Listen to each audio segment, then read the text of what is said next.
What is up, everybody? This is a video for Need for Speed Payback, and I am extremely excited about this because I love this game. It's absolutely astonishing, I guess you can say. It's so much fun. There's not a lot of hype about Need for Speed games anymore, so when this game came out I was pretty stoked because the last one was actually really good, I believe. And if you've seen on our YouTube channel, we've done a lot of videos about the last Need for Speed one, but haven't done one for this one yet, and I've actually gotten asked quite a few questions about this game.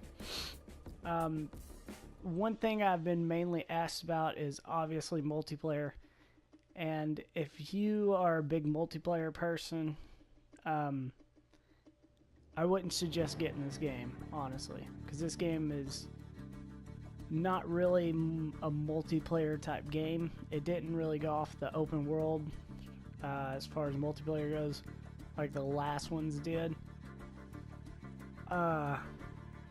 Me and my friend were playing this game. I'll tell you a brief story. I was playing this and we wanted to play multiplayer, and we just started off, so we had low level cars, and it threw us into a multiplayer game, and we were expecting, you know, open world, hey, we can go choose a race and just race each other. But no, it actually threw us in a race with like all these super high level cars, and they just absolutely destroyed us, which was kind of a downer. So if you are that multiplayer person, then this is definitely not a multiplayer game. I would suggest you honestly getting the last Need for Speed game, or the Crew if you're just looking for a really cool car game to race against your buddies with. One thing I will tell you about this game is that the visuals of this game is absolutely just sweet. It is really cool. It's not an HDR game. They did a really good job as far as, like, you know, you're driving off-road. You know, you can drive off-road in the desert, you can drive in the mountains, you can drive in the city. There's very multiple places that you can drive. And I thought that was absolutely just really cool about this game. Another thing they added on here is off-road racing, which is really cool. You can drive, you know, all these different types of vehicles off-road that are just absolutely, it's just really freaking crazy, to be honest with you. Some other cool things that people have asked me about, the visuals. As far as cars go, yes, it's just like the other ones. I mean, you know, if you want to do, say, like, you know, I did Rockstar energy drink cars, I have a Monster one, I have a bunch of different ones, I have an M&M car. They're all basically, the visuals are basically the same as the last one if you played them. One thing that was a lot different on here than the other ones is, as you can see on my mini-map down there in the left-hand corner, that there is like police badge, stoplight, you know, flag, and they're the different types of races. But the things about these races is, like, there's also a drift one, that you can't use the same car for every type of race. And a lot of people, like me, kind of enjoy using the same cars for different races. Some people don't. But if you're one of those people that's like, hey, I have one car guy for everything, that's not going to work out in this game.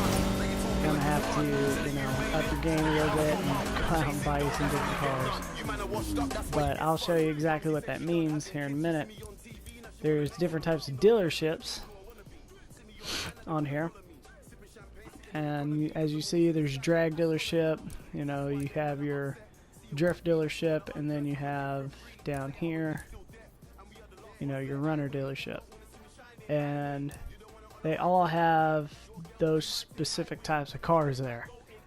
Unless you're going to like a drag, then at drag dealerships you can also get like racing cars, you know, like your circuit cars. But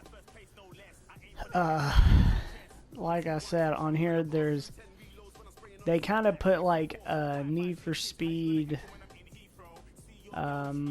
trying to think of the name. Carbon. They kind of put like a Need for Speed Carbon type base on it.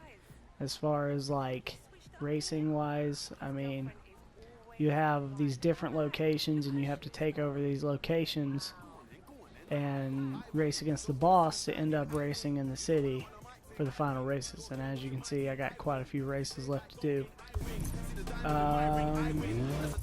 Let me show you.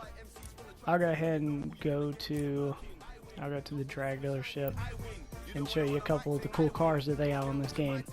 One thing that I thought was really cool is you can actually get trucks now, which if you're like me and you know you're like, hey, you know, it'd be pretty cool to race a truck in the desert, then you can definitely do that on here.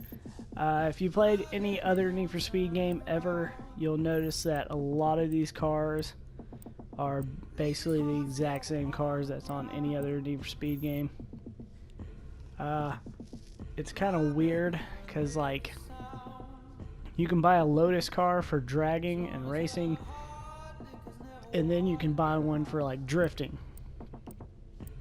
So I thought that was kind of a, I don't know, kind of a weird thing that they put on here, is that you have to buy basically two of the same vehicles for like basically doing almost the same type of race, or two different races, which is, I don't know, it's just something I thought was a little weird that they put on here. They do have like, you know, your typical Lamborghinis, Aston Martins, different things like that that you can get, and I mean, there's all these other different vehicles that you can get too, and then there's these cars that you can actually find on here that people has actually abandoned, and you can just go get them, and then you have to run from the cops, different things like that. I've found the RX-7 so far, and I mean, there's a couple of newer cars on this game, I guess you can say, as far as Need for Speed goes. Do make sure that you give this video a like. Go ahead and hit that like button and subscribe to see you on the next video. Alright, take care, guys.